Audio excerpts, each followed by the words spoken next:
de votre invitation. Je suis vraiment très, très heureux. Je crois que Mariana, on est très heureux de pouvoir venir avec vous pour partager finalement ce projet magnifique qui est le vôtre et redoutable. Parce qu'il s'agit en fait d'intégrer dans un projet d'ordre de programme national ou régional, enfin que sais-je, de programme de contenu, d'intégrer ce qui va être de l'ordre des langues, à la fois des langues d'apprentissage et puis des langues d'enseignement. Donc comment intégrer en fait différentes langues, a priori étrangères entre elles, hein, je dis a priori parce que bien sûr elles ne le sont pas, comment les intégrer comme à la fois des vecteurs d'enseignement mais aussi des méthodes d'apprentissage pour intégrer un contenu d'apprentissage qui est celui que vous avez choisi. Donc merci de votre accueil. Per començar, bene o questo diapo. Qu'est-ce qui a tout accustat.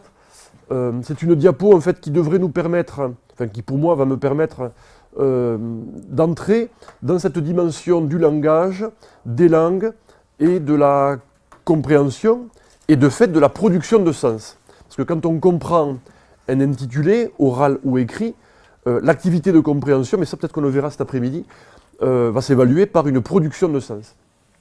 Alors, per començar, du solucius. La première serio de vos demandar de reformular la vostra lengua, question l'occità aranès, question l'italien, question le français, l'occità, place aiguë, de reformular ce que comprenez per aquest texte. Bon.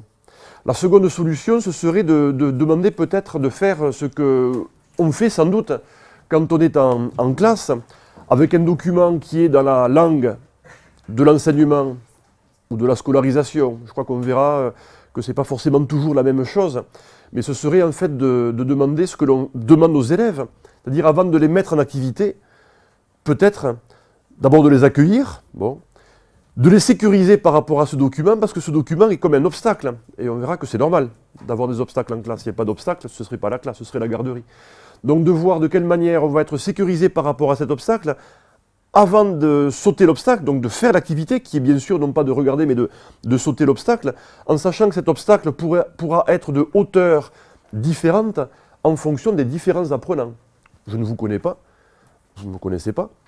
Si j'étais votre professeur, ce n'est pas le cas, hein, mais je vous connaîtrais mieux si vous étiez...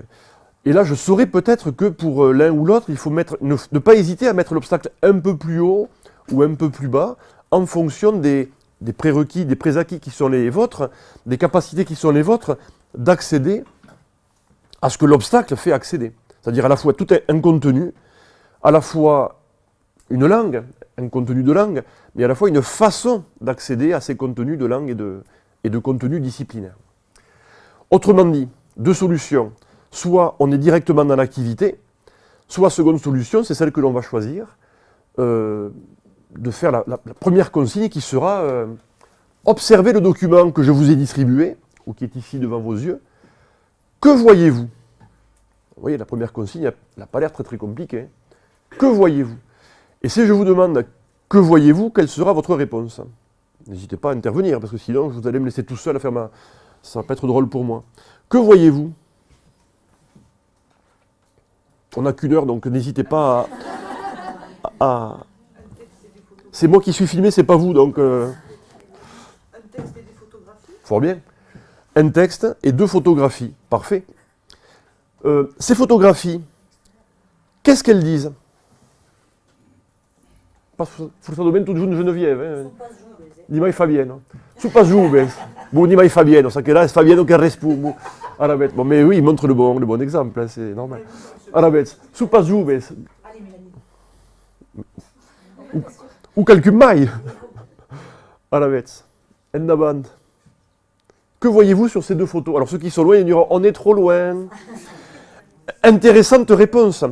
On est trop loin, ça signifie que ce référent, ce document, ben, ceux qui sont trop loin vont pouvoir dire on est trop loin, alors peut-être pour ne pas sauter l'obstacle, refus de sauter l'obstacle, hein, ou sinon, à moi de me rendre compte que mes élèves ne sont pas dans la capacité de sauter l'obstacle, donc à moi peut-être soit d'agrandir, alors ça y passe que s'il faut faire, ou sinon peut-être pour m'apercevoir que le document, s'il n'est pas en capacité d'être appréhendé, s'approprié par mes élèves, eh bien c'est moi qui mets mes élèves en incapacité d'appréhender le document. Donc ça c'est dire je suis trop loin, je ne vois pas, ça peut être aussi intéressant. Pas très intéressant pour l'intercompréhension, mais intéressant pour la gestion de la classe. Bien. Alors, vous avez quand même de très, très bons yeux, ou sinon de très belles paires de lunettes, je vois là-bas. Donc que voyez-vous sur ces deux photos, ces deux photogrammes? Deux photos, bon, a priori, ce ne sont pas les mêmes. Il y en a peut-être une photo qui est plus ancienne, ou dans la linéarité de l'histoire racontée, peut-être une qui est avant l'autre. Laquelle serait avant l'autre? Celle du milieu, enfin celle de gauche, pardon, ou celle de droite? Pour quelle raison? Parce qu'elle est en arrière, ouais. Donc vous voyez, a priori, ce n'est pas le contenu du référent photo qui donne une réponse, mais c'est tout simplement la position de cette photographie qui est en arrière, puisqu'elle est en fait en dessous de la seconde photo. Donc je vais me déplacer. Ce photogramme, en fait, est le premier, puisqu'il serait... Oh ouais, j'ai dit je me déplacer. Serait finalement le premier, puisqu'il est en dessous du second. Bien. Mais pourquoi aussi? Que voyons-nous sur le premier photogramme, celui-ci? Qui voyons-nous? Décrivons-le. Un enfant. Qui plonge? Nu, pieds nus, nu, qui va plonger. Alors il va plonger dans les fougères, sur les cailloux, dans l'eau, on ne sait pas trop. Bon, ça a l'air d'être de l'eau. C'est de l'eau, regardez, une sorte de miroir en fait qui est... Est-ce qu'il plonge? C'est déjà peut-être une interprétation, mais bon, on voit un enfant nu. Pourquoi dit-on qu'il va plonger? En position de plongée. Bref, il n'est pas dans une bipédie parfaite. Alors, je ne dis pas que je suis un bipède parfait, mais une bipédie plus parfaite, en fait, qu'il est vraiment dans une position plutôt qui... Alors, soit celle du plongeon, soit sinon celle d'un... Ou peut-être ne pas tomber. Bref, il a vraiment besoin de ces quatre membres pour pouvoir circuler. Que voyons-nous dans le second photogramme?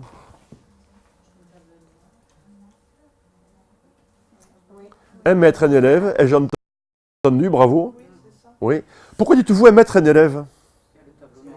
Ah, parce qu'il y a le fameux tableau noir qui est devenu blanc. Tableau noir qui est derrière, oui. Si je vous dis que c'est le même personnage, est-ce que vous me croyez? Ben, vous êtes obligé de me croire, bien sûr. Mais c'est le même personnage, ici, dans un milieu que l'on pourrait décrire de quelle manière? Un milieu naturel et strictement naturel. Des fougères, des cailloux, une forêt, ou la selva, bon, de l'eau. Et puis, ici, le même personnage. Décrivez-le désormais, ce petit personnage. Scolarisé. Choqué. Pourquoi est-il choqué? Choqué parce qu'il est passé dans un monde complètement différent et on cherche à lui enfoncer des informations que peut-être il ne désirait pas et il pourrait vivre tranquillement dans. Vous voulez dire qu'il devient un élève, c'est ça? Bon, choqué. Alors là, il y a une interprétation qui a... Est-ce qu'on peut voir qu'il est choqué? C'est peut-être une interprétation qui est donnée. Mais c'est une émission d'hypothèse intéressante. Parce que cette émission d'hypothèse, finalement, fait, moi, le maître, et puis nous tous, fait intervenir, finalement, une interprétation sur un élément commun à tous, mais l'hypothèse, en fait, qui est donnée, en tout cas, a priori, n'était pas la mienne, mais elle peut parfaitement être la bonne. On verra qu'elle est sans doute aussi tout à fait légitime, mais a priori, elle ne jaillit pas de l'image du document en tant que tel. Mais intéressant de voir de quelle manière l'élève se saisit d'un document et déjà est dans l'activité d'interprétation. On peut déjà être dans une évaluation, donc ce serait pourquoi, comment, etc. On n'en est pas encore là. Un élève choqué, a priori, je ne vois pas qu'il soit choqué. Qu'est-ce qu'on peut dire de manière très objective sur cet élève? Cet enfant devenu élève, cet enfant sauvage devenu quoi au fait? Élève, mais devenu Victor, ayant désormais un prénom, et pas n'importe quel prénom. Victor, qu'est-ce qu'on a derrière ce prénom-là? Par contre, on peut interpréter Victor. Victoire, une sorte de réussite donnée par le lieu de la scolarisation, de l'enseignement, de l'éducation. Il est éduqué, il n'est plus courbé, nu, hirsute. Alors la diapo ne montre pas qu'il soit mauvais, mais a priori, cet enfant a vécu une douzaine d'années tout seul dans la forêt, tandis qu'ici, le voici, debout, bipède, on lui a coupé les cheveux. Bon, moi je peux voir qu'il est habillé. Si vous aviez le document explicite, et non pas tout petit au fond de la... Explicite, c'est un mot important, l'explicitation. C'est un mot très important, on va voir que ça va être peut-être le fil rouge en fait de la journée. Un document très explicite, ce document explicite permettrait d'avoir des émissions d'hypothèses peut-être plus ramassées, plus légitimes, plus pertinentes par rapport à la forme du document. Toute émission est pertinente parce qu'elle donne à connaître. Le nom, ça peut être aussi le fait qu'il y ait le nom comme ça, le fait de la découverte de l'identité humaine, d'avoir un nom. Bon, là vous êtes aussi dans une interprétation mais qui vient par en dessus. C'est-à-dire que vous connaissez peut-être l'histoire, peut-être le film. Bon, Abistone n'assume pas.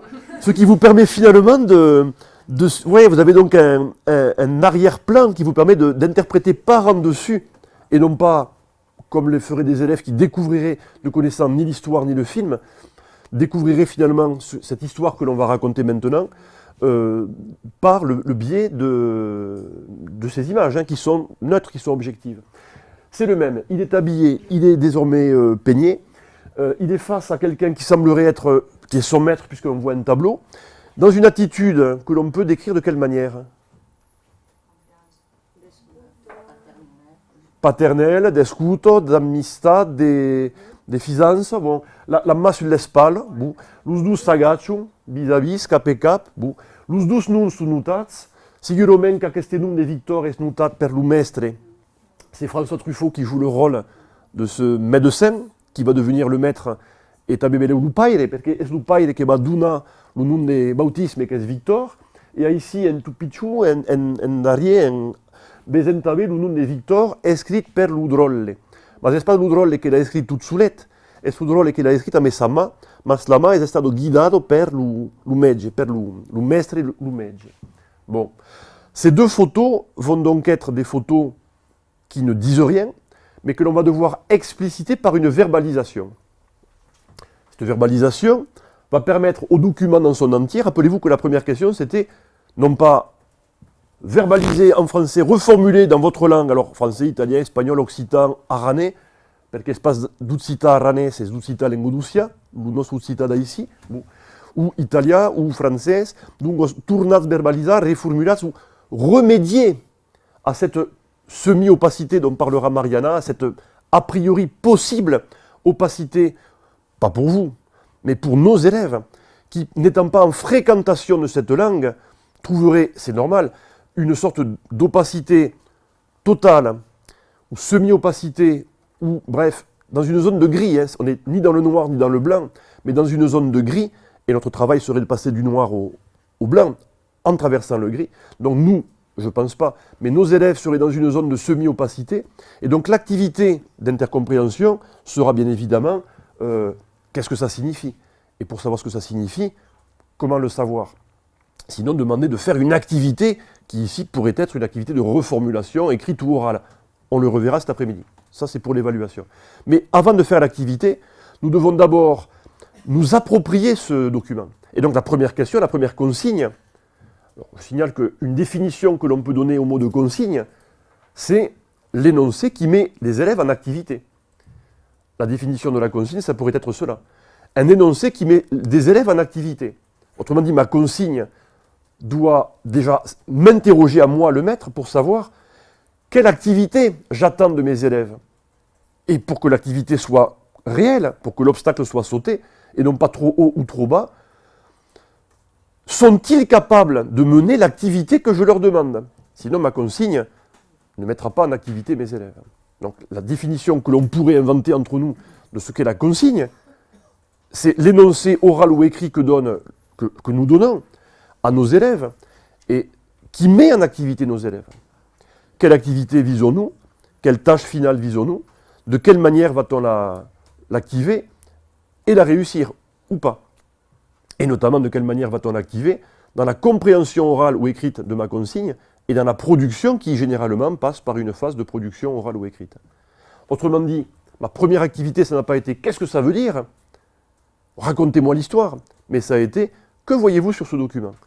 Autrement dit, cette question « que voyez-vous » permet à chacun, en fonction de ses propres compétences, que pour ma part j'ignore puisque je vous découvre, que je n'ignorerai pas si je vous connaissais depuis septembre, permettra en fait d'expliciter un document à partir duquel nous devons être en sécurité pour pouvoir nous activer.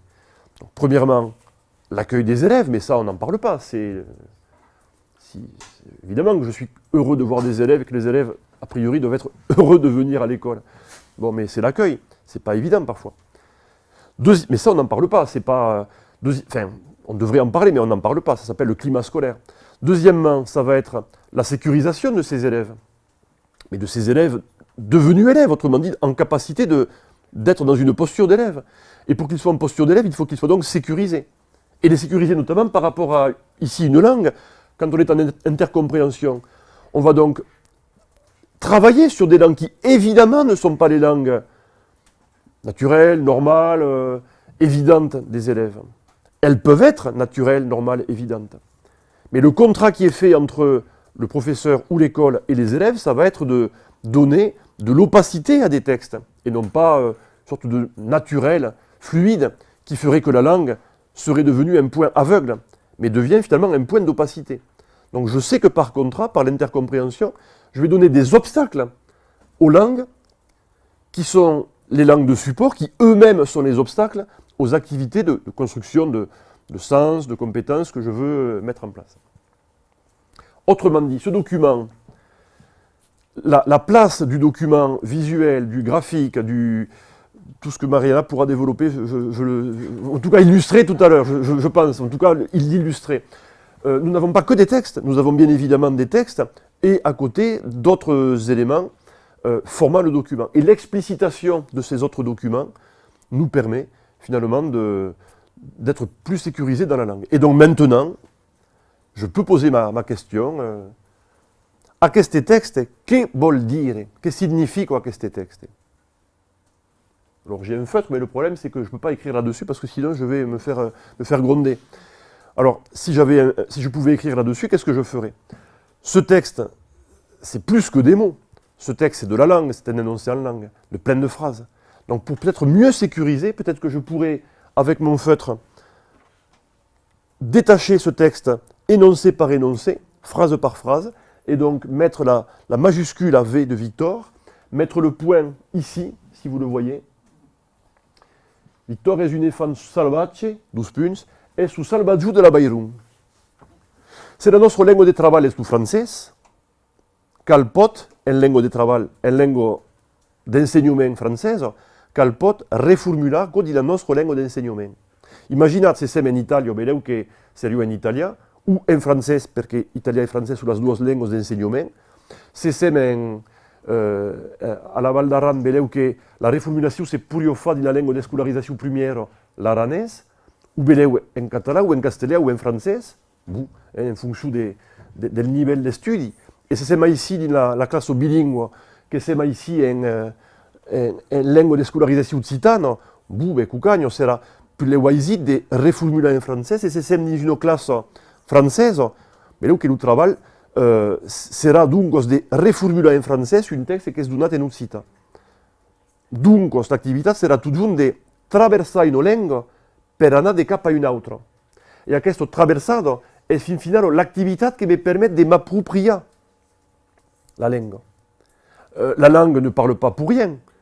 La langue poétique pourrait parler pour elle et faire quelque chose qui serait non interprétable d'une seule façon, et en cela être poétique. Créer toujours une interprétation possible. Mais la langue disciplinaire, en général, porte un contenu disciplinaire donné, et ici porte un sens précis donné que nous devons arriver à forcer. Donc maintenant l'activité commence. Que signifie ce texte? Et là, je reviens à ma situation un peu d'inducteur. Elvis. Oui, désolé. Elvis, a questa prima frase? Victor est un enfant sauvage. Le point. C'est le petit sauvage de l'Aveyron. C'est le petit sauvage de l'Aveyron. Ça vous va? Ça vous va? Vous dites rien, donc ça veut dire que vous n'êtes pas dans l'activité, auquel cas je suis inquiet, mais ça vous paraît pertinent? Le petit sauvage, puis elle a dit c'est un diminutif, alors expliquez-moi, petit sauvage. Le sauvageon, qu'est-ce qu'un sauvageon? Qu'est-ce que signifie le mot sauvageon? C'est un mot qu'un ministre de l'Éducation nationale a employé il y a quelques années. Les sauvageons de la République. Les petits sauvages, bien sûr. On fait référence à quelle population quand on parle de sauvageons? Concrètement, quand on dit aujourd'hui un sauvageon, on fait référence à quoi? À des adolescents. Adolescents, mais jeunes, de banlieue.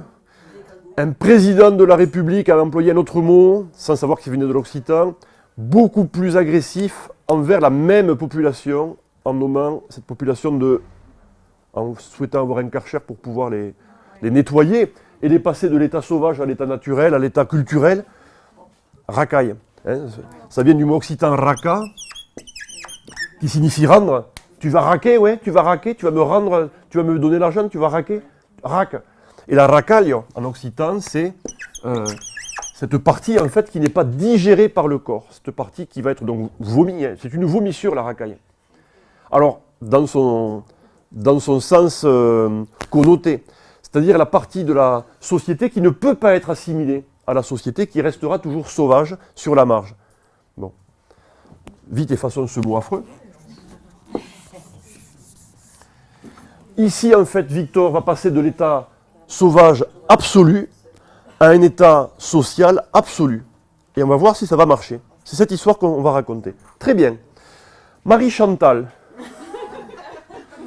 Oui, j'ai une classe vraiment très, très, très hétérogène. Marie Chantal, ça commence de Biou, Biou Soul, et ça va s'arrêter à Bosques. Nous vous écoutons.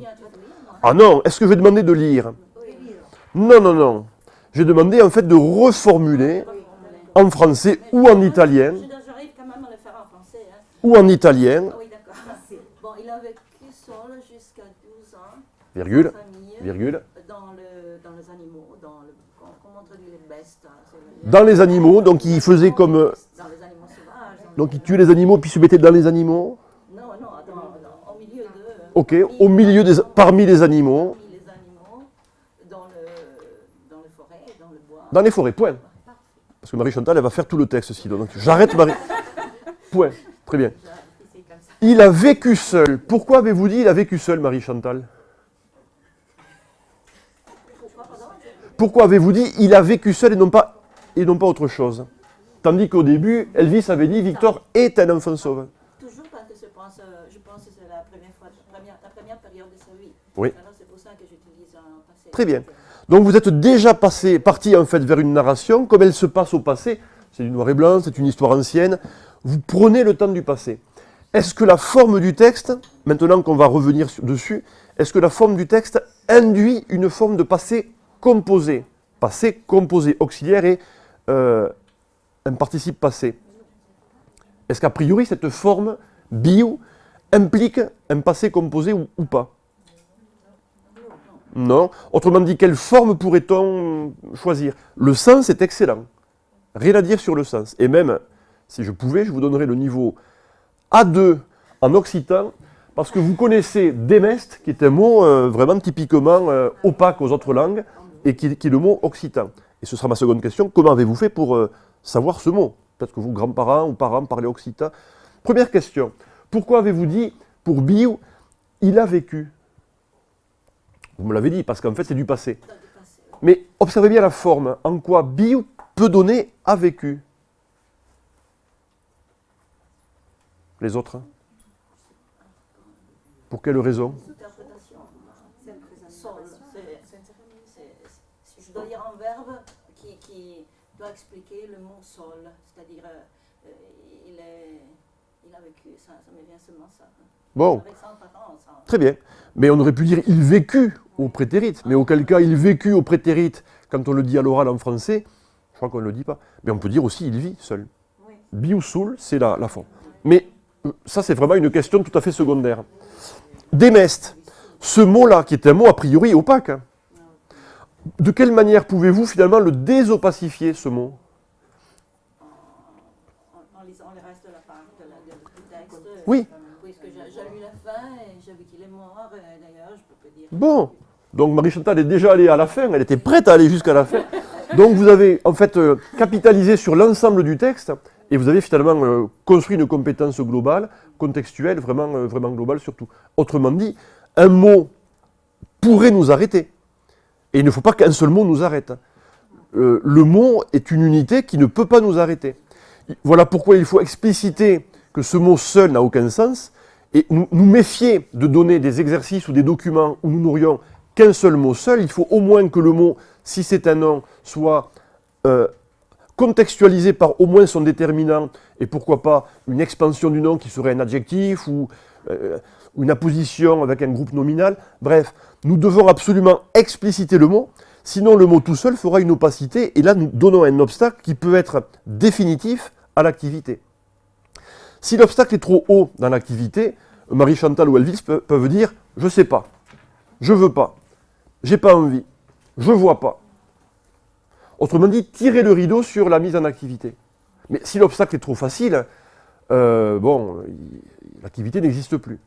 Mais si l'obstacle est trop haut, ça peut être je tire le rideau, ou alors, presque pire, je grimpe au rideau, expression française, disant que je suis un peu dans la panique, je fais le zouave, je fais l'imbécile. Bon, bref, et là, le professeur aura du mal à faire revenir ses élèves dans l'activité.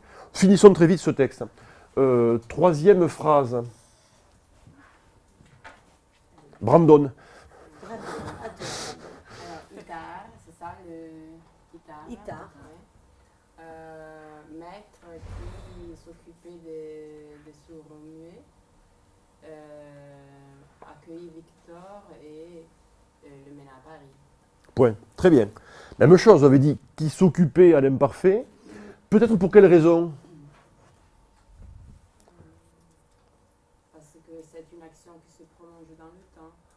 Bon, là, vous en sortez en appuyant sur le bouton et en donnant une explication venue de quelques livres, mais est-ce que par hasard, ce s'occupe pas, que je lis à la française, s'occupe pas, qui se lirait s'occupe pas, s'occupe pas, est-ce que par hasard, cette forme écrite ne va pas induire votre forme de l'imparfait, votre forme au temps du passé? Alors que nous venons de dire qu'on peut très bien le faire et que, en fait, ce que c'est au présent. Est-ce que par hasard, la forme occupa n'a pas induit la forme passée? Peut-être, on ne sait pas. Ouais. Quand on est devant un obstacle, devant un mot qui fait opacité, que fait le cerveau? Encore une fois, soit il ne veut pas, et donc on s'arrête, il se débranche, ou sinon il se branche sur autre chose, ou sinon il peut aller chercher dans le stock de compétences le mot le plus proche. On donnera une anecdote qui va le montrer. Bien, ben on va vite finir, et puis la phrase finale, à vous. Marie-Cécile.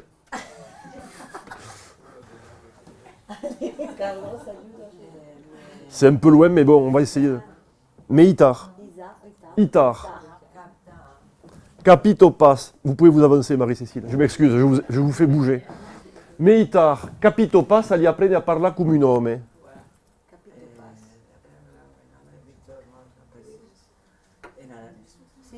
En aranès. Le insegna a parlar com a nome e Víctor morís en París als 25 anys. Voilà. Mas Itar capito pas, agli apprende a parlare come un nome. Opacité, qui peut l'aider? Capito pas. Il n'a pas réussi. Capita, c'est réussir. Parce que fracassa, c'est le contraire. Donc, mais Itar ne parvient pas, n'arrive pas, ne réussit pas à lui faire parler comme un homme. Et donc, Victor meurt à Paris à 25 ans. Merci beaucoup. L'histoire est vraie, hein, c'est une histoire vraie, c'est Victor l'enfant sauvage. On passe de l'état enfant sauvage où pendant 12 ans, Victor a été seul dans une forêt, c'est à Saint-Cernin-sur-Rance, entre Albi et Millau, à un état hyper socialisé à Paris, et ça se passe à la fin de la Révolution française et sous l'Empire. Donc on va trouver cet enfant totalement sauvage, on estime qu'il a 12 ans, on va l'amener à Paris, au lieu de la Révolution française. On est très intéressé par son histoire, parce que lors de la Révolution, on veut passer de l'état social, qui est un mauvais état social, à un nouveau contrat social. Or, vous savez que Rousseau, qui est l'un des inspirateurs de la Révolution, lui, disait que la vraie transparence des cœurs, la transparence entre nous, c'était lorsque nous étions dans l'état de nature. Et puis la société nous a pervertis. Voici un petit garçon qui vient de l'état de nature, que l'on va pouvoir amener directement au nouveau contrat social, sans passer par la case qui est la nôtre, qui est une case de déchéance, d'insatisfaction, de détresse, qui est celle d'un contrat social qui ne marche pas. Et donc, on est plein d'espoir pour Victor. Et surtout, Itar, qui est un médecin, plus qu'un maître, médico, plus qu'un maître, va pouvoir, c'est un médecin qui s'occupe des sourds-muets, va pouvoir s'intéresser à ce cas pour comprendre le mystère de l'entrée dans la langue. Il s'occupe des sourds-muets. Il s'aperçoit que Victor n'est ni sourd, ni muet. Il n'arrivera pas pendant 12 ans à lui apprendre la langue. Alors certes, il peut dire bouteille, il peut donner un mot, et à ce mot totalement aléatoire, on pourrait dire table. Ça c'est bouteille, mais pour très bien dire table, où est le... En disant bouteille, en montrant le référent, autrement dit en disant le référent, en montrant le référent et en parlant d'une forme orale puis bientôt écrite, Victor arrivera peu à peu à rentrer dans la compétence d'appropriation d'une dizaine, une quinzaine de mots. Mais exactement comme un chien de berger. D'arrêt, d'avant, avec quelques mots et quelques sifflets, un berger reste assis et peut faire mener son troupeau par un chien. Autrement dit, il ne rentre pas dans le langage articulé symbolique. Pourquoi? Il ne peut pas rentrer dans une langue, même la langue française, la plus pure, la plus universelle, la plus intelligente de toutes les langues, la seule. Il ne peut pas y rentrer, pourquoi? Parce qu'en fait, il n'a pas eu accès au langage. Et là, c'est quelque chose d'important. On va le dire en 2 mots avant maintenant de passer à la seconde diapo sur 42. Passer à la seconde partie qui va être plus didactique. Le langage, c'est en fait la compétence humaine, la compétence humaine naturelle. Alors, vous me direz, mais si c'est naturel, pourquoi Victor, qui est enfant naturel, ne rentre pas dans le langage? Cette compétence humaine naturelle ne peut être activée ne sera une compétence que si elle est activée pendant les premiers jours, premières semaines, premiers mois, premières années de la vie de l'enfant. Cette compétence naturelle d'être dans un langage abstrait, articulé, abstrait, qui fait que l'homme est homme et pas une forme animale, un mammifère bipède, est une compétence naturelle qui ne fonctionne que si elle est activée par quoi? Par la socialisation. D'où la langue maternelle. La maman, c'est elle qui donne la vie et qui donne finalement le sein à manger et puis qui s'occupe peut-être, alors c'est très genré ce que je vais vous dire, mais malgré tout, c'est quand même elle qui s'occupe, a priori, de son enfant dans les premiers jours. La langue de la tribu, de la communauté, la langue nationale, la langue impériale, n'importe quelle langue est la langue qui va permettre, n'importe quel code culturel aléatoire va permettre d'activer la compétence du langage. Quand nous parlons, nous n'avons aucun organe différent des autres animaux. Nous avons bien sûr des cordes vocales, mais la chauve-souris a des cordes vocales, le chat, le dromadaire ont des cordes vocales. Aucune fonction, aucun organe de fonction différent. En revanche, imaginez si Victor n'avait pas été abandonné par ses parents. Quelle langue parlerait Victor? L'occitan languedocien. Si Victor avait été avec une maman parlant occitan languedocien et un papa parlant chinois, à votre avis, quelle langue pourrait parler Victor? Les deux. Si Victor est accueilli par un Anglais vivant au Texas, quelle langue parlera Victor?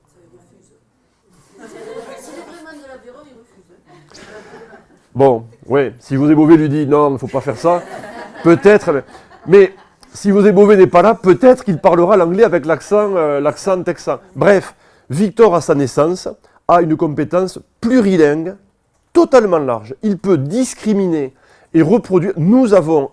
Tous les enfants à leur naissance ont la compétence d'être potentiellement plurilingues et donc de discriminer tous les sons de la planète, alors humains ou non humains, et de les reproduire.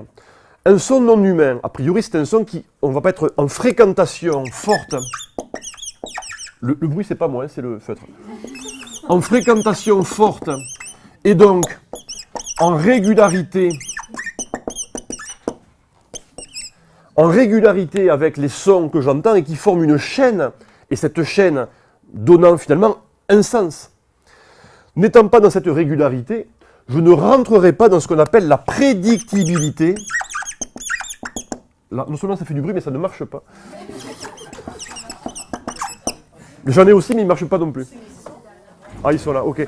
Donc, n'étant pas dans la régularité, je ne suis plus dans la prédictibilité. Je peux entendre un marteau-piqueur, un avion, je peux faire des bruits bébés de marteau-piqueur ou d'avion. Une brave Mercedes. Une brave Mercedes. Bon, ouais, ça la zoom. Donc, au bout d'un moment, je ne vais pas discriminer ces sons. Ils n'ont aucun sens pour moi. Je peux entendre tous les sons, mais je ne vais pas les discriminer pour 2 raisons. La première, c'est que je ne suis pas en état de fréquenter le chinois, le mazatèque, le basque. Deuxièmement, il y a une construction sociale forte, et c'est la construction sociale que nous connaissons dans nos pays, dans certains pays plus que d'autres, je ne nommerai pas la France bien sûr, mais une conception nationaliste consistant à dire que dans une communauté donnée, une seule langue est légitime. À partir de là, cette construction sociale, de fait, construit la compétence des langues dans une compétence monolingue.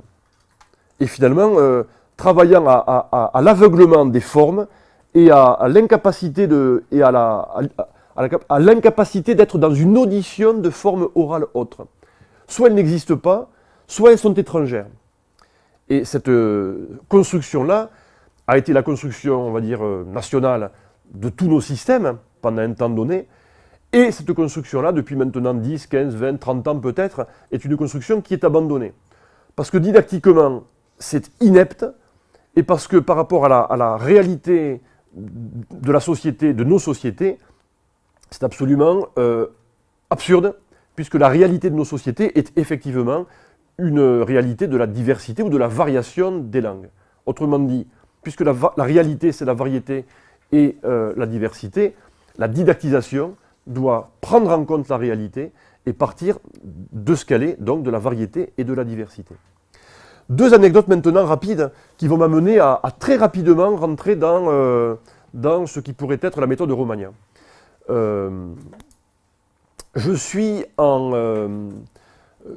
J'étais pendant quelques années en Amérique, et là, donc il y avait un petit garçon, Emiliano. Donc je pensais faire cette anecdote en anglais, mais mieux vaut pour vous que je la fasse en français, parce que mon anglais avec l'accent toulousain n'est pas forcément très. Et le papa d'Emiliano, Marcus, dit à son fils, "Hey man, we're going to make a race. The first man who reach mommy win. Do you agree?" And Emiliano said, "Yeah, daddy, I agree." Et donc les deux, I do, les deux font la course pour toucher maman. Donc l'activité, le référent, ça va être toucher maman. Bien sûr qui va gagner le premier, Emiliano. Le papa laisse gagner Emiliano pour lui donner du bonheur, plaisir, intérêt. Bon. Emiliano touche la maman en premier. La maman, ça va être la porte. Emiliano touche la maman en premier. Je ne bouge pas trop à cause... Marcus, le papa, est loin derrière, il est essoufflé. Il n'arrive pas à... Et donc Emiliano touche sa maman, il dit à son papa, "Look, daddy, I run faster than you." Emiliano said, "I run faster than you."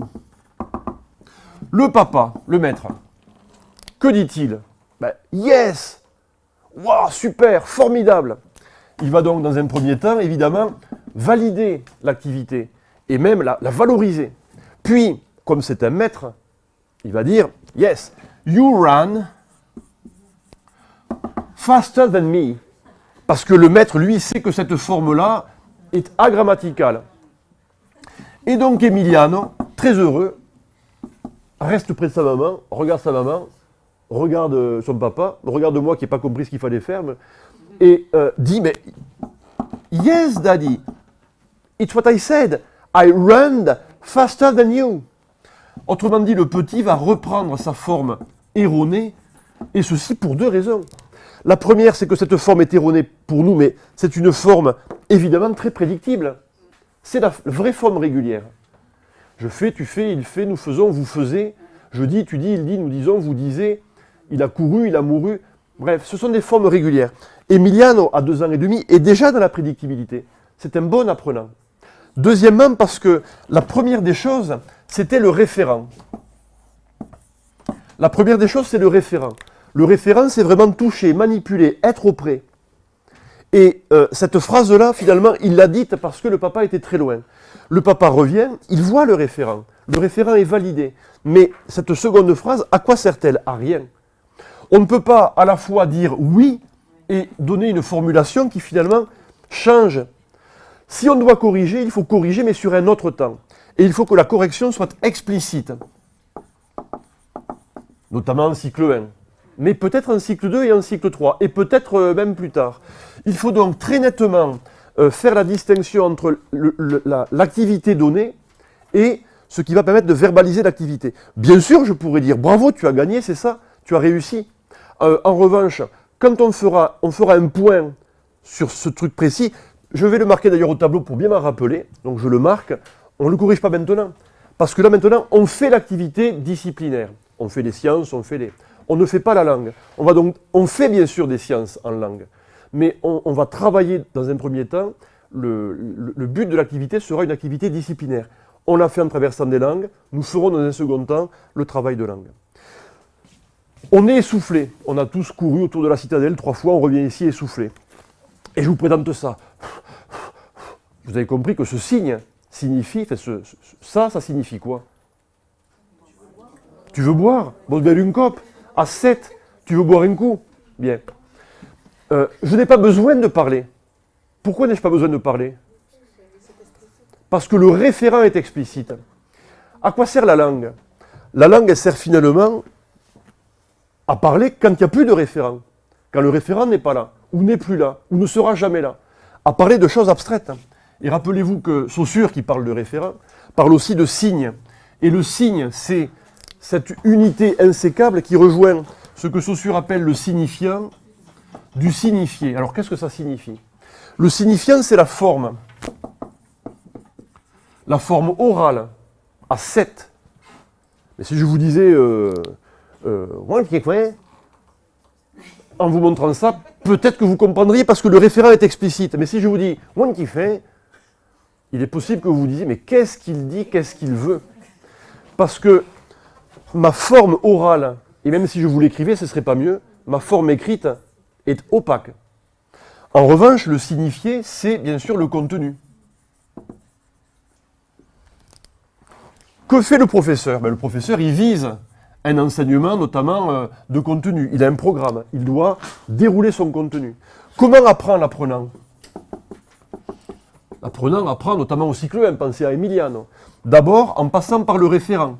S'il n'y a pas suffisamment touché le référent, s'il ne sait pas que ça c'est une bouteille, et qu'on va répéter que c'est une bouteille, et répéter ce mot bouteille dans des contextes différents, donc avec une régularité d'emploi, il ne pourra pas rentrer dans la langue, il sera illettré. L'illettrisme, c'est l'incapacité d'un élève qui peut à peine déchiffrer ce signifiant, cette forme, et surtout de donner un sens dans des contextes différents, variés, à ce signifiant.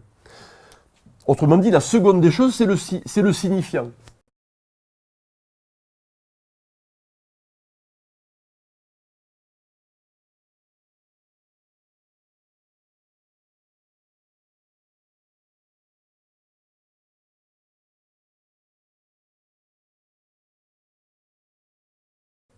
Tandis que nous, les professeurs, ce que nous visons en premier, j'en ai bien peur, ce serait sans doute le signifié. Mais qui est la dernière des choses visées. Autre anecdote, je suis en cycle 3, dans une classe où on fait de la géométrie, et où la leçon du jour était les polygones. Le maître a bien travaillé ses polygones, tellement bien travaillé ses polygones que pour lui, ça ne pose aucune difficulté. Et donc le maître va faire un retour sur les polygones. Il a un tableau blanc interactif, il a une zappette, elle est où? Elle est là. Et il va faire apparaître sur son tableau blanc interactif différents polygones. Nous avons des triangles. Il appuie sur le bouton et apparaissent des triangles. Les élèves font « Oh, gestion du tableau blanc interactif ». Nous avons aussi des quadrilatères. Il appuie et des losanges, mais aussi des rectangles, mais aussi des carrés. Voici un rectangle. Nous avons aussi des pentagones. Il n'a pas encore appuyé sur la zappette, je l'ai vécu au fond de la salle, une élève de cycle 3 dit « pentade ». Le professeur, me voyant rougi, pâli, se dit « Zut, mon cours si bien maîtrisé, la maîtrise que j'avais et qui était partagée par mes apprenants, cette maîtrise éclate. » À la fin de l'heure, je demande à l'enseignant « Mais cette jeune fille qui a dit pentade, selon toi, elle était dans l'activité ou elle n'était pas dans l'activité ?»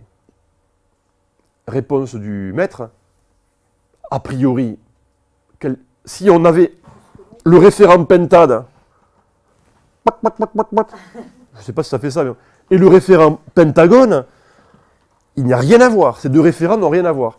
Conclusion, elle n'est pas dans l'activité. Mais en fait, elle est dans l'activité. Il n'y avait pas encore au tableau le référent. Quelle est la chose sur laquelle s'appuie l'élève pour rentrer dans ce qui est visé dans l'activité, qui est ce contenu d'abstraction. Mais là, la seule chose, à défaut du référent, puisque le référent n'était pas là, la seule chose en fait qui était présente en classe, c'était ce qu'on appelle le signifiant, ça restera entre nous, c'était la forme vocale de pentagone. Et dans le centième de seconde qui a suivi, l'élève est allé chercher dans son capital langagier pour tâcher de donner un sens. Entre pentade et pentagone, il n'y a rien à voir, évidemment. Donc comment faire, ai-je demandé au maître, pour arriver à reconstruire cette idée de polygone?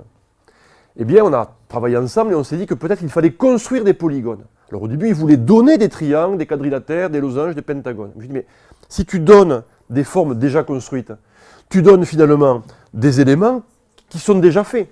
Il faudrait donc les déconstruire. Donc, il s'est dit, on va donc donner des petites barquettes, où dans ces barquettes, nous aurons des formes rigides, une sorte de petites barres de mécano, avec des boulons, des écrous pour pouvoir les visser entre elles, et pour pouvoir construire des pentagones. Et autant de barres, autant de pentagones différents. Mais le problème, c'est qu'il y avait des élèves qui étaient très rapides. Des élèves qui avaient compris aussitôt. Les bons élèves, ils ne s'embarrassent pas de ça, pour des raisons sociales. Parce que chez eux, on parle de triangle, de rectangle, on demande si on a fait les devoirs. On est aussitôt dans des contenus. On est aussitôt dans des capacités de... Mais il y a tout un tas d'élèves pour lesquels ça n'est pas travaillé, ça n'est jamais vu. Il y a des élèves qui n'ont pas de livres chez eux, qui ne voient pas leurs parents avec des livres, où le savoir en fait institué, institutionnalisé n'existe pas, et qui ne sont pas peut-être en maîtrise non plus de la langue d'enseignement. Pour ces élèves, comment faire? Ces élèves en fait doivent passer par la phase du travail de manipulation du référent. Pour ces élèves si rapides, on s'est dit ils sont trop rapides, ils vont faire quoi quand les autres seront toujours à sauter l'obstacle? Eh bien on s'est dit on va les ralentir. Donc on a posé la question suivante par écrit. Comment s'appelle un polygone qui n'a que deux angles? Vous ne savez pas? Eux ils savent. Un bigone. Formidable, bravo, yes, super.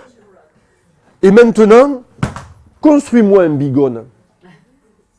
Et donc ces élèves si rapides, trop rapides, on les a ramenés à la boucle première, qui était la boucle finalement de manipulation de référents, d'explicitation, de travail sur les mots qui aussitôt donnent un sens. Alors j'en ai fini avec ce schéma auquel on va tâcher de donner maintenant une sorte de dynamique. Cet après-midi, on verra Euromania, on parlera de l'évaluation, donc on reprendra le schéma, mais que Mariana va, je pense, pouvoir peut-être déjà montrer, mais que vous connaissez peut-être aussi. Et cet après-midi, quand on parlera de l'évaluation, on reprendra le déroulé de cette méthode expérimentale qui passe par un obstacle, une situation problème, sur des référents, et qui passe ensuite par la désopacification de formes pour tâcher d'éclairer, de clarifier le concept, le contenu ou le concept. La leçon, ce que l'on doit apprendre. Le savoir. Si on y pense bien, les bons professeurs, c'est quoi? Ce sont des personnes qui ont un savoir qu'ils maîtrisent bien. Ils maîtrisent le savoir et ils visent en fait ce savoir. Les apprenants, ils apprennent. S'ils sont là, c'est qu'ils ne maîtrisent pas ce savoir. Maîtrise-t-il la langue et la façon de procéder pour accéder au savoir? Mais qu'on y réfléchisse bien, le maître, peut-être que son travail consisterait tout autant, non seulement à professer, et il doit professer, mais aussi à s'assurer que ses élèves sont en capacité d'appropriation de ce savoir. Et peut-être pour cela, imaginez, je fais mon cours, tellement pris dans mon cours que j'écris. Et je vois que là-bas, ça discute. Donc je vais jouer à 2-3 soleils, je vais me retourner. Elvis et Kevin, encore vous, allez, je ne vais pas vous entendre, vous nous empêchez de travailler. Mais il est possible qu'Elvis et Kevin, puisque le professeur est tout à son travail de transmission du savoir, n'est pas une personne leur permettant d'étayer leur façon d'accéder au savoir. Il est possible qu'Elvis et Kevin soient en interaction entre eux, pas forcément pour parler des pentagones. Parce qu'au bout d'un moment, l'activité est tellement loin. Et peut-être parler des pentodes. Tu l'as eu Vous savez, les noms qu'on donne dans le patois didactique, Ça, c'est la didactique en fait du top-down. C'est-à-dire que j'ai un savoir, et ce savoir en fait, par transmission verticale, magistrale, c'est ce que je fais, excusez-moi, avec vous maintenant, je m'en excuse, finalement, doit aller de haut en bas. Et cette didactique-là, on l'appelle du bottom-up. Donc on va écrire ce up. Finalement, qu'est-ce que l'école, sinon le lieu où l'on met des obstacles? S'il n'y a pas d'obstacle, c'est une garderie. On passe le temps en attendant que les parents reviennent ou de faire autre chose. Si on met des obstacles, c'est bien que le principe même de l'apprentissage et in fine de l'enseignement consiste à donner des obstacles aux élèves pour pouvoir savoir s'ils sont en mesure de les sauter, de s'approprier les compétences menant à ces savoirs. Et ces obstacles doivent être évidemment distincts en fonction des élèves.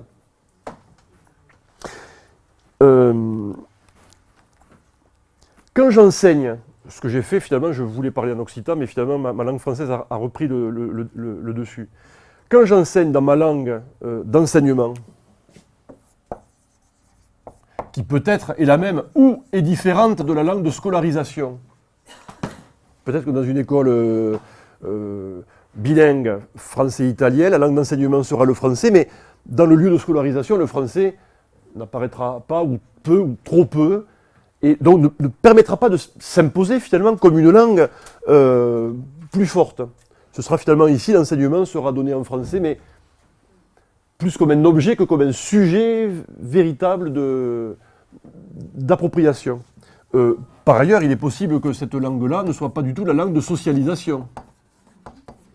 Mais il est possible que cette langue-là, le français par exemple en France, qui est la langue de socialisation, ne soit pas la langue de socialisation de certains de mes apprenants.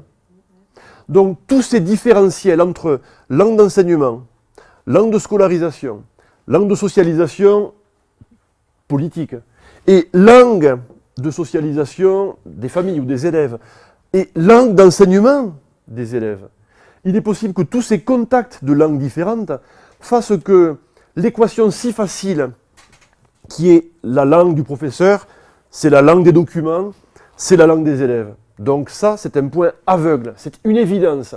Donc le seul obstacle, ça va être ça. Qu'est-ce que ça veut dire? Mais réfléchissons bien, et c'est peut-être la dernière diapo la seconde, vous me direz, que je vous montre.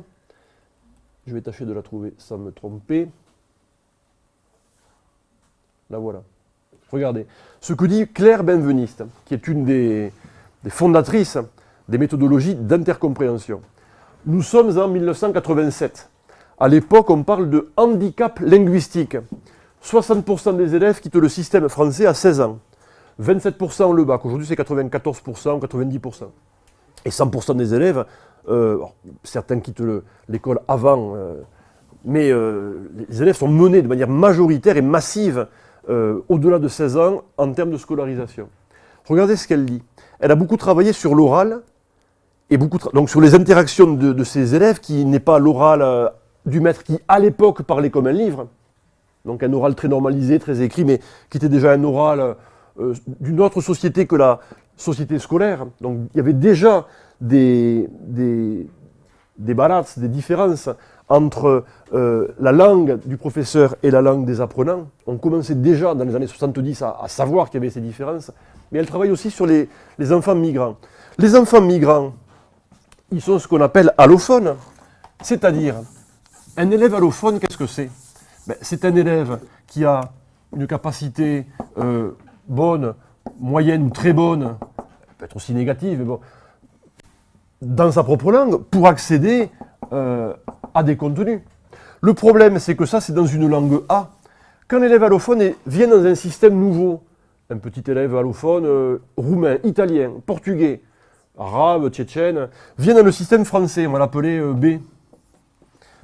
Il n'a plus ces compétences. Ces compétences-là, finalement, ne marchent plus. Et comment fait-on avec cet élève? Bon, c'est bien que la première des priorités sera donc de lui donner la compétence, pas tant de maîtrise, mais d'appropriation. Et appropriation peut-être par approximation. L'approximation, ce n'est pas la confusion. L'approximation, c'est le processus qui permet de s'approcher de plus en plus vers l'objet visé. Et l'approximation peut s'arrêter à tel ou tel moment du processus en fonction de tel ou tel contexte d'enseignement et en fonction, bien sûr, de tel ou tel élève, de son âge. Donc le travail consistera donc bien avec ces élèves à se rendre compte que si ces élèves peuvent bien fonctionner dans l'appropriation des savoirs que l'on donne dans la langue dont ils sont issus, ces élèves n'ont plus la capacité, l'élève EA n'a plus la capacité d'entrer dans les savoirs du professeur, de la langue du professeur, du pays d'accueil.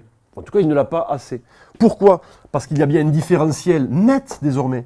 Ce n'est plus un point aveugle, ça devient la réalité de l'enseignement-apprentissage.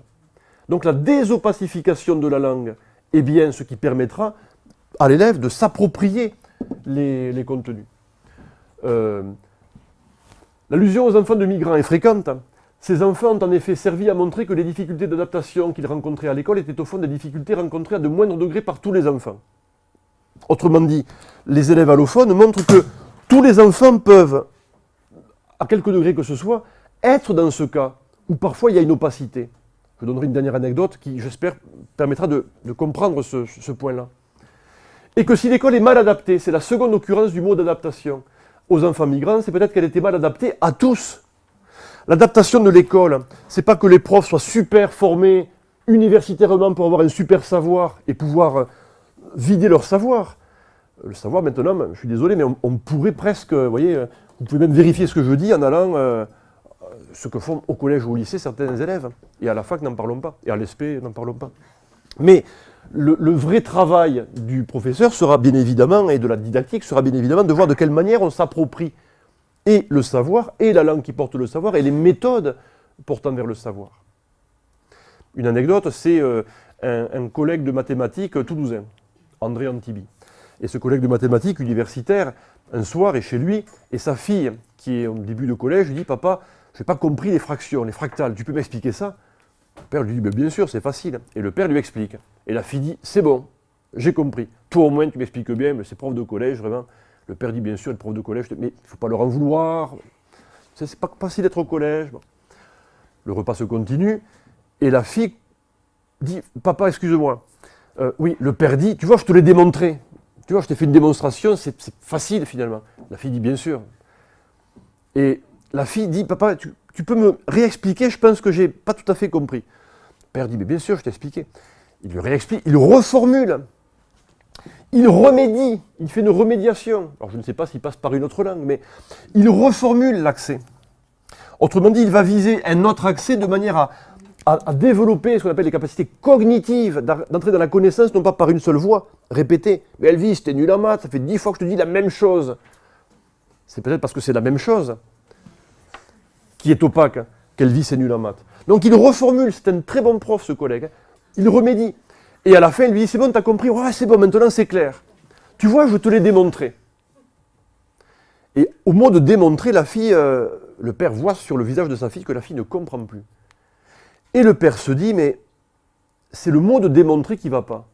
Voyons, qu'est-ce que ça signifie démontrer? Elle me dit, mais papa, quand tu visses, ce qui bouge ne bouge plus. Quand tu dévisses, ce qui ne bouge plus bouge. Moi, je ne comprends pas ça. Et toi, tu me l'expliques. Mais après, tu me le démontres. Donc, cette élève de 6e, fille d'un professeur émérite de mathématiques, elle qui est vraiment, vous voyez, dans les zones sociales les plus favorisées, pour un seul mot, qui est un mot finalement de méta-explication, ce mot de démontrer, elle a mal compris, elle a fait un faux sens sur ce mot, et ce simple mot, si j'ose dire, de démontrer, a dévissé, a déboîté toute l'explication du référent, de la chaîne de mots, du signifié. Autrement dit, un seul mot opaque peut finalement opacifier les signifiés. Donc, qu'est-ce qui se passe dans l'intercompréhension? Mais dans l'intercompréhension, on va, finalement, si j'ose dire tout simplement, partir du contrat qui est le suivant. On va opacifier ou semi-opacifier les formes qui sont les formes des documents nous amenant à nous approprier. Bref, les formes sont les obstacles des documents nous amenant à... L'obstacle n'est pas ici. L'obstacle, ici, car il est là. Et donc tout le travail consistera à traiter de cela. Mais on ne va pas opacifier avec du chinois, du géorgien, de l'arabe. On pourrait, ce serait très très dur. On va donc opacifier avec des langues qui sont des langues finalement d'une chaîne qui sont nos langues. L'occitan, l'occitan aranais, l'occitan languedocien, l'occitan dans des variantes, l'italien, le français, l'espagnol, le catalan, donc on va pouvoir, le portugais, on va pouvoir opacifier avec des langues qui sont entre elles semi-opaques et grâce auxquelles on peut, puisqu'elles sont si proches,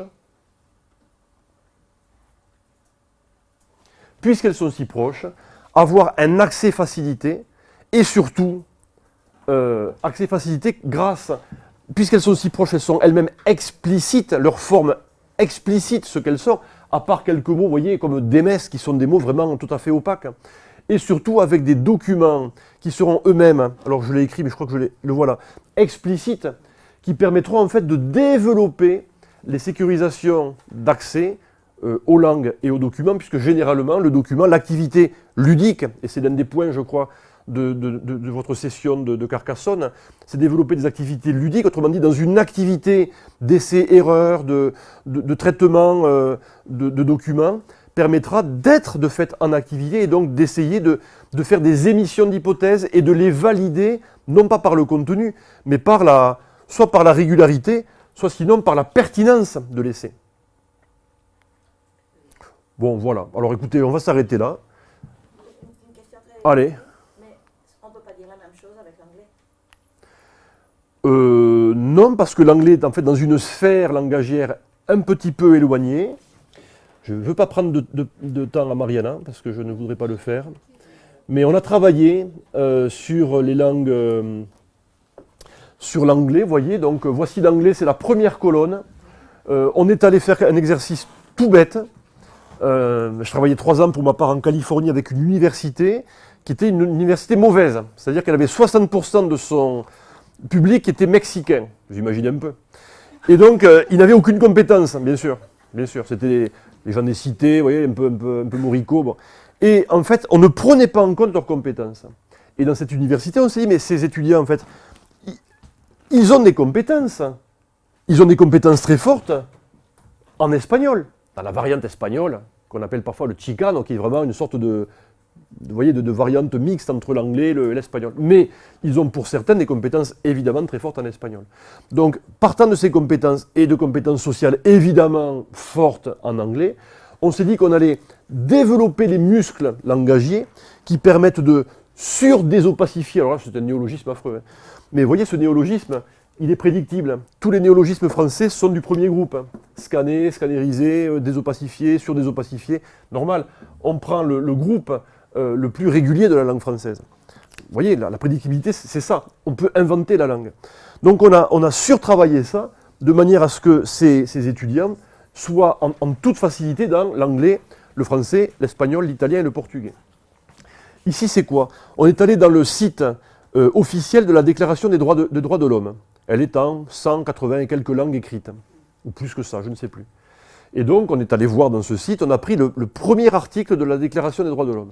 Les hommes naissent libres et égaux en droit et... Je ne me souviens plus de la suite, je devrais le savoir. Et donc, tous les hommes naissent libres et égaux en droit. On a pris un certain nombre de variantes de cette même phrase, portugais, espagnol, catalan, occitan languedocien, français, italien, roumain. Bon, j'aurais pu dire italien avec toutes les variantes, j'aurais pu dire catalan avec toutes les variantes, notamment la variante roussillonnaise, qui est bien plus proche du languedocien dans sa morphologie que de l'occitan standard de Barcelone, l'occitan officiel de Barcelone. Donc chaque langue se fige sur un standard, mais chaque langue existe dans sa variété, c'est important. Il n'y a pas que les langues, vous voyez, les petites langues qui sont dans la variété et les grandes qui seraient dans la norme. Et on a mis l'anglais. Et on s'aperçoit que pour un certain nombre d'items, eh bien, il y a des éléments qui sont... Il n'y a pas de déterminant, mais en revanche, il y a un lexique qui est saxon ou germanique, mais qui n'est pas roman. Mais pour un grand nombre d'items, on va trouver, même ici, regardez ce and, on le retrouve dans le ed et dans le et français. Dans un grand nombre d'items, on trouvera des éléments qui peuvent être notamment sur le dignity final, des éléments de régularité, parce que fraternité c'est fraternity, liberté c'est liberty, freedom, parce qu'il y a deux zones de lexique, mais on va retrouver donc des éléments qui sont des éléments transverses d'intercompréhension. L'anglais est la langue germanique la plus romane,